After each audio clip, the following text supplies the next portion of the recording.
8 और 9 अगस्त की रात थी। कलकत्ता में एक बहुत ही नामी अस्पताल है। ये एक सरकारी अस्पताल है। नाम है आरजी कर मेडिकल कॉलेज। पूरा नाम राधा गोविंद कर मेडिकल कॉलेज। इस कॉलेज में प्रवेश के लिए नीट की परीक्षा उत्तीर्ण करनी पड़ती है। ऐसी ही एक लड़की थी जिसने बड़ी मेहनत से पढ़ाई की। माँ बाप का सपना पूरा करने के लिए, डॉक्टर बनने के लिए नीट की परीक्षा उत्तीर्ण किया। बाप गरीब था, कलकत्ता से दूर उत्तर 24 परगना में रहा करता था। फैमिली में 3 लोग रहते थे, एक लड़की और उसके माँ बाप। बाप घर चलाने के लिए बच्चों के स्कूल में यूनिफॉर्म बेचा करता था। इससे जो पैसे मिलते थे उससे ना केवल वो अपनी बेटी के फीस को भरता था, बल्कि उसी पैसे से घर भी चलाता था। धीरे धीरे बेटी ने 10वीं की परीक्षा पास करी, फिर 12वीं पास की और फिर डॉक्टरी की परीक्षा पास करने के बाद MBBS की पढ़ाई करने लगी। उसके बाद आरजी कर मेडिकल कॉलेज में एडमिशन ले लिया। सामने करियर था और थे लाखों सपने, लेकिन यह सारा सपना सपना ही रह गया। इसी कॉलेज में इसकी ड्यूटी लगी हुई थी और इसकी ड्यूटी नाइट शिफ्ट में चल रही थी पिछले कुछ दिनों से। रात के तकरीबन 10 बजे शिफ्ट स्टार्ट होती थी और सुबह खत्म हो जाती थी। शिफ्ट खत्म करने के बाद वो लड़की घर चली जाती थी। 8 अगस्त की रात ये लड़की रोजाना की तरह अपने घर से निकलती है और हॉस्पिटल पहुंच जाती है।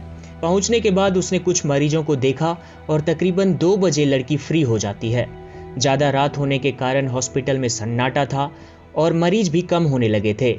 लड़की अपने दोस्तों के साथ मिलकर खाना खाती है और चौथे मंजिल पर एक सेमिनार हॉल है जहां जाकर वो आराम करने लगती है। क्योंकि हॉस्पिटल में डॉक्टर्स के सोने के लिए कोई स्पेशल रूम नहीं होता, लड़की आराम करने के लिए उसी सेमिनार हॉल में चली जाती है। रात के करीब 2:30 से 3 के दरमियान लड़की सोचती है थोड़ा आराम कर लेती हूँ और फिर बाकी ड्यूटी पूरी कर लूँगी। अपने दोस्तों को बाय बोलकर ये लड़की सेमिनार हॉल में आ जाती है और सुबह तक वापस नहीं आती है। बाकी दोस्तों को लगता है शायद ये लड़की घर चली गई होगी। सुबह के तकरीबन 8:30 बज रहे थे, सब कुछ सामान्य था। कुछ देर बाद एक स्टाफ सेमिनार हॉल जाता है। जैसे ही दरवाज़ा खोलता है और अंदर जाता है तो सामने एक गद्दा पर वो लड़की पड़ी हुई मिलती है और चारों ओर खून बह रहा होता है।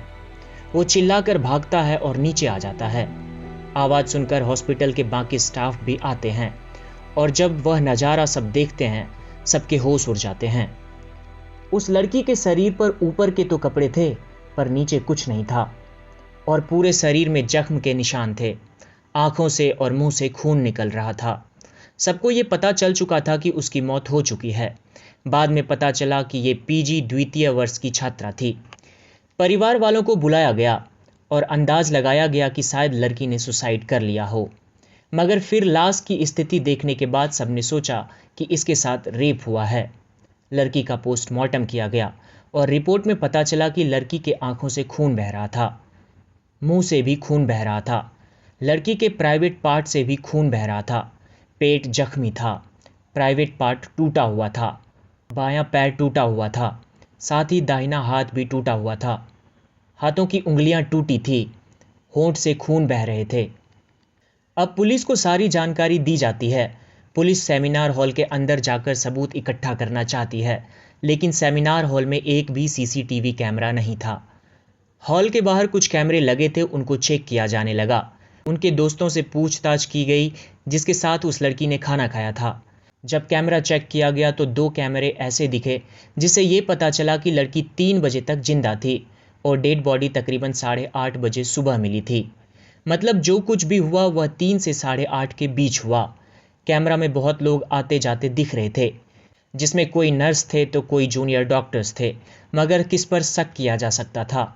मगर उसमें एक बंदा ऐसा भी था जो ना तो नर्स के ड्रेस में और ना ही डॉक्टर के ड्रेस में था। पुलिस अस्पताल प्रबंधन के साथ मीटिंग करती है और पता चलता है कि उसमें कौन था जो अस्पताल में काम करता था, यानी अस्पताल का स्टाफ था। तो सारे लोग अस्पताल के स्टाफ बताए जाते हैं, सिवाय एक के। वो एक कार्यकर्ता था जो लोगों की मदद करता था। वह गरीबों को हॉस्पिटल में एडमिट होने में मदद करता था। उसका नाम संजय रॉय था। अब यहाँ आपको बताऊं कि जहाँ लड़की की डेड बॉडी मिली थी वहाँ लड़की के मोबाइल फ़ोन और बाकी चीज़ें कुछ भी गायब नहीं हुआ था, लेकिन एक वायरलेस ब्लूटूथ भी मिला था और मोबाइल से कनेक्ट नहीं हो पा रहा था।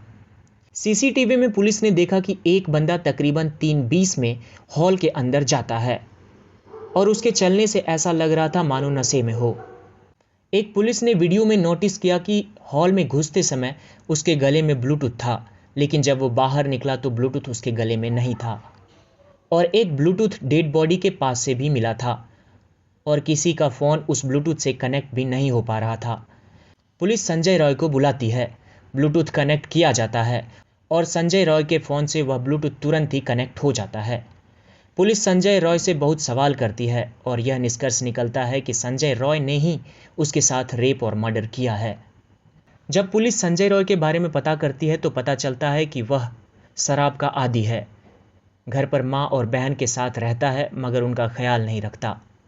ये भी पता चला कि उसने 4 शादियाँ की हैं, 3 बीवी उसकी हरकतों से छोड़कर भाग गई, चौथी किसी बीमारी के कारण मर गई। आपकी क्या राय है ज़रूर बताएं और अगर वीडियो इन्फॉर्मेटिव लगे तो लाइक और सब्सक्राइब ज़रूर करें। Thank you.